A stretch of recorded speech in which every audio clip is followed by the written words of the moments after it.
Okay. Well, as we've finished up last time, we read straight through chapter 13 and chapter 17 of Revelation. It may appear to the audience it might be a little disjointed, so I'm going to reiterate for those back there. The book is best read from chapter 1 to chapter 22, all right? But because we're not reading the book per se, we're doing a Bible study, we start from things that are easily expounded upon and build upon that. It will tie in together as we put in the framework of the 7 seals, 7 trumpets, and 7 bowls. But in the middle of it, there's interludes, or if you will, intervals, explanatory details that go on. And we figure it's just easier, or I believe it's just easier to start with things that we have a relationship from other parts of Scripture.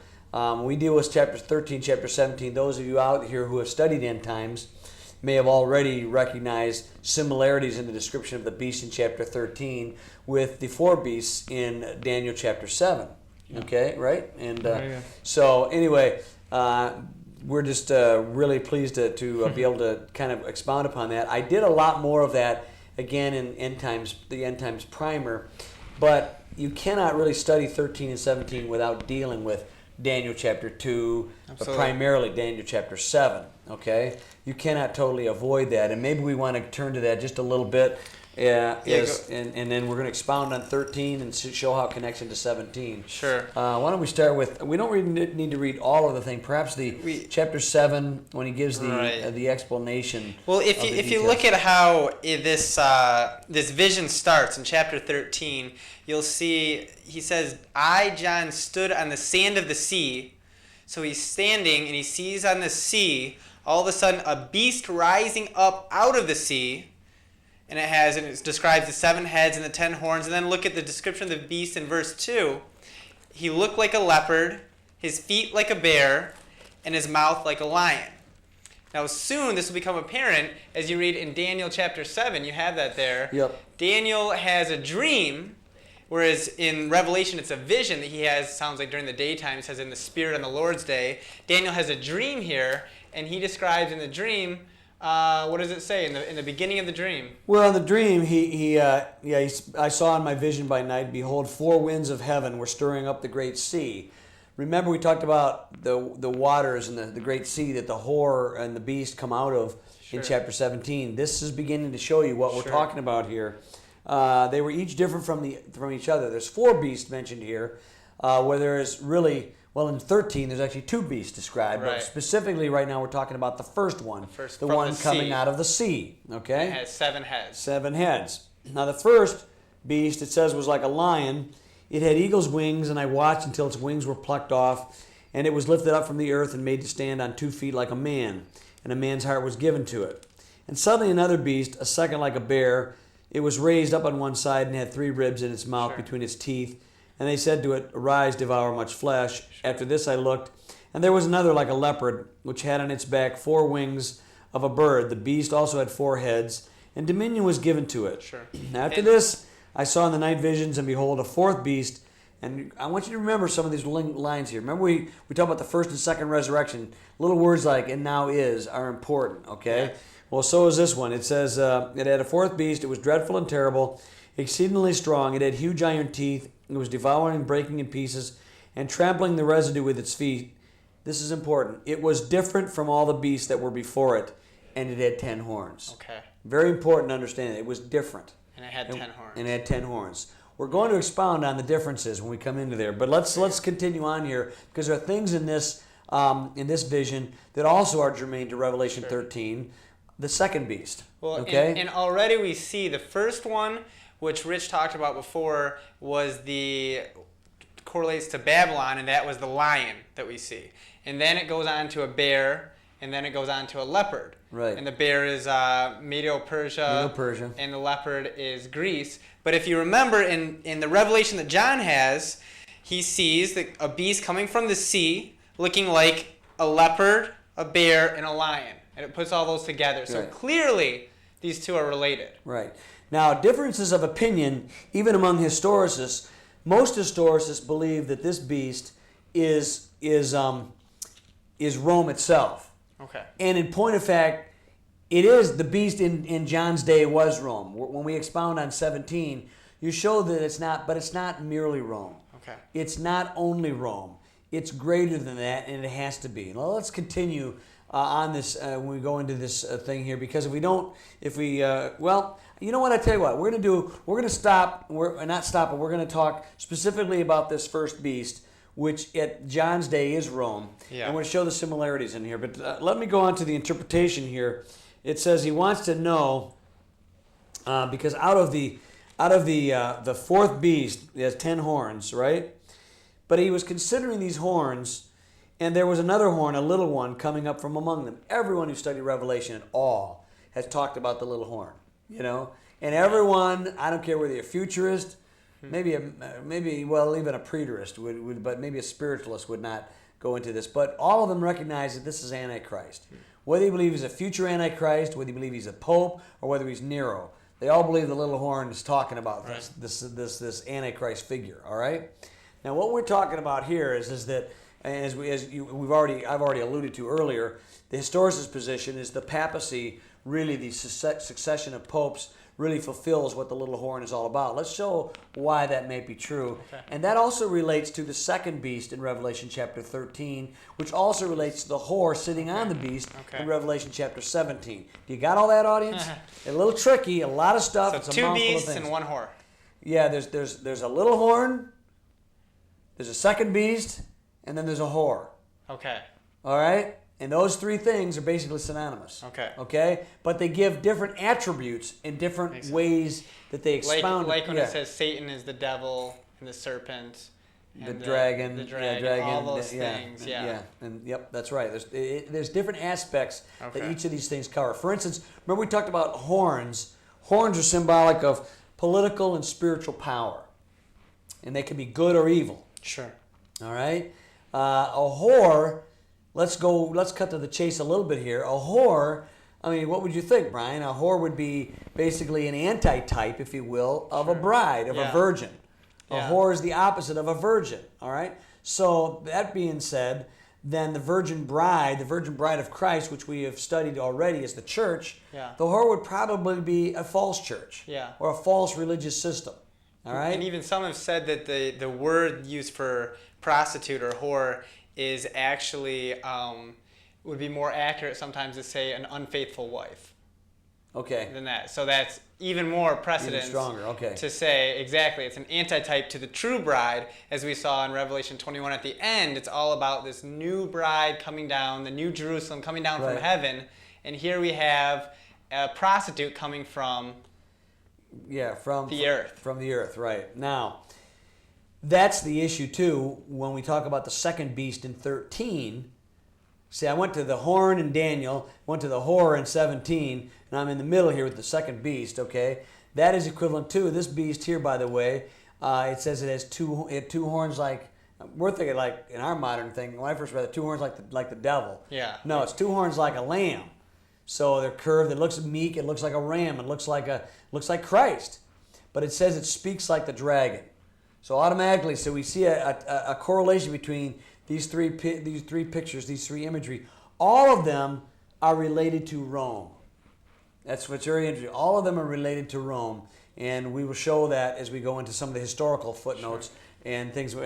Problem is, there's so much information. Sure. I've got more literature down here than I even know where. If I could try to find it without giving dead air on camera, that's the real trick. I'll have to switch to Brian so we can go and I can look up stuff. I've tried to outline things. Some of the stuff, you just have to know it off the top of your head. But some of the historical facts, there's so many of them, we're going to have to just read some of the stuff so that you will have you'll get a better handle on it. And as a DVD, you can go back in and look at it. And some of the graphics will show some of that stuff too. And you can actually look at it and study it at your leisure.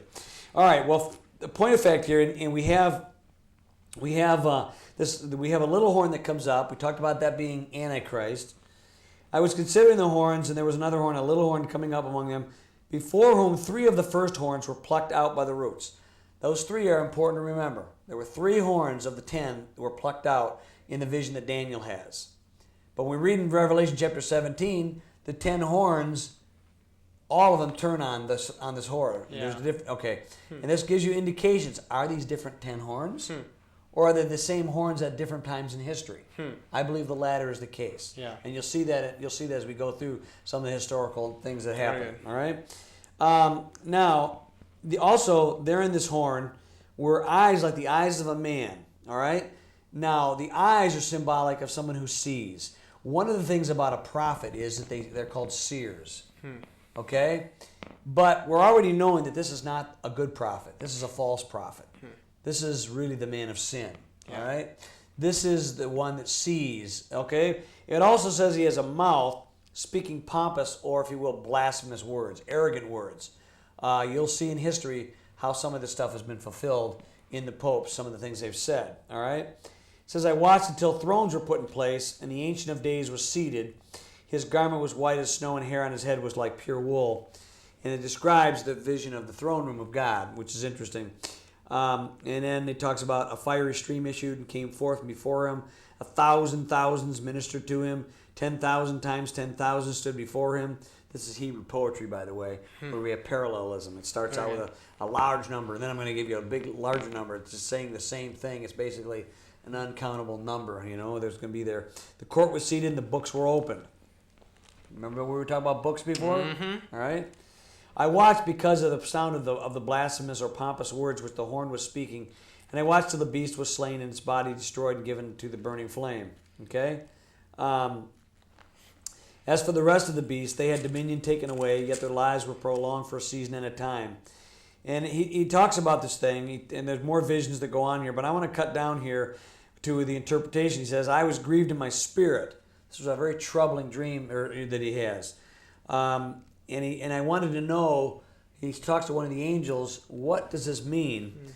And the angel, so he told me and made known to me the interpretation. He says, these great beasts, which are four kings, or if you will, kingdoms.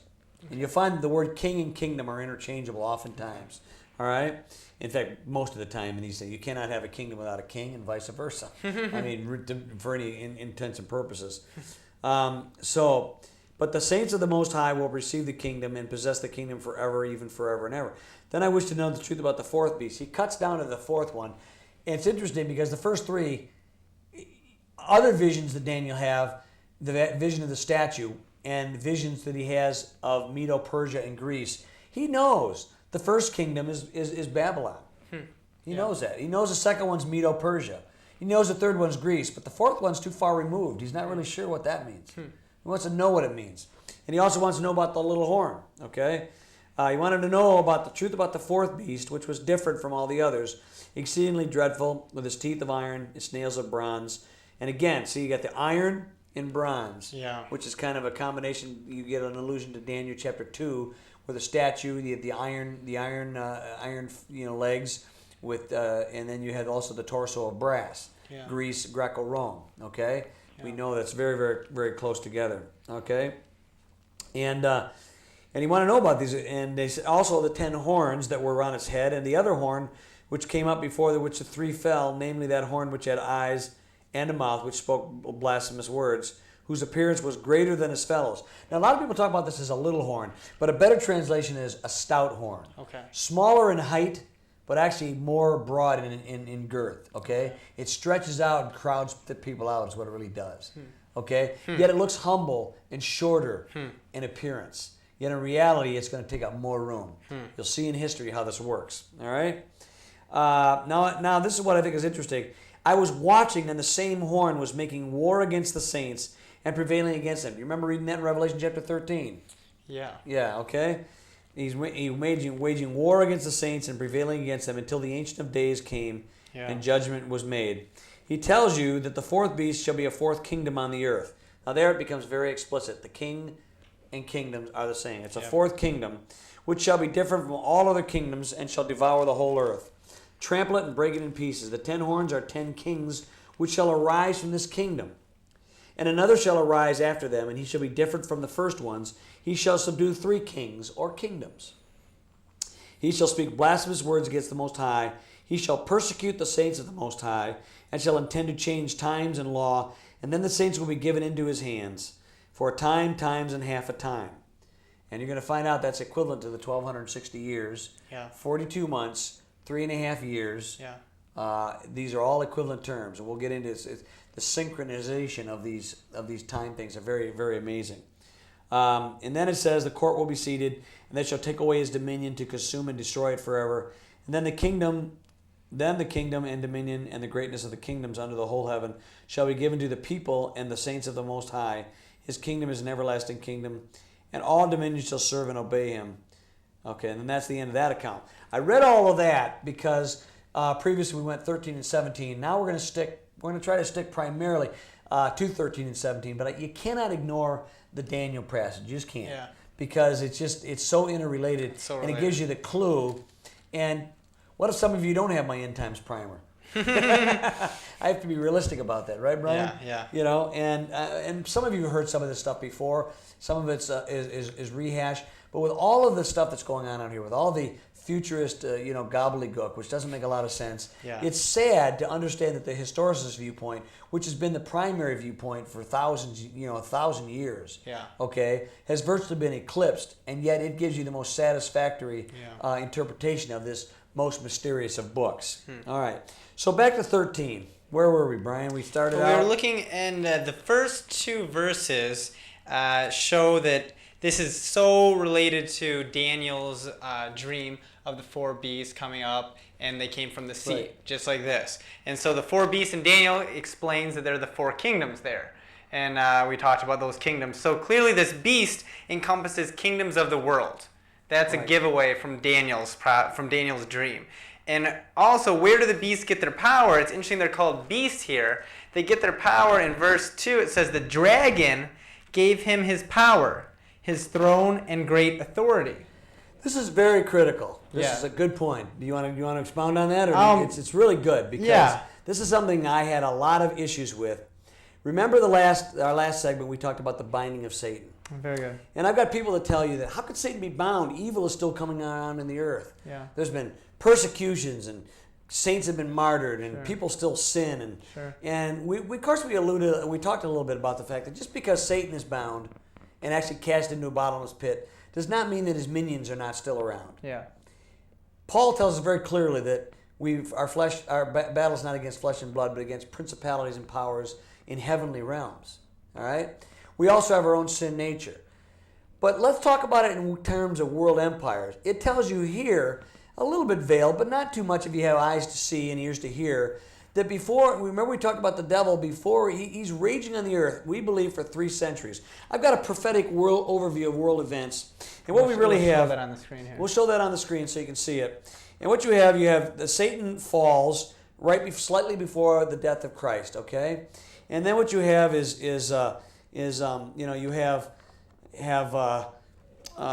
then Jesus is crucified. The actual binding happens right then at the crucifixion. All right, but the devil has been thrown out of heaven. He's on the earth. He's raging.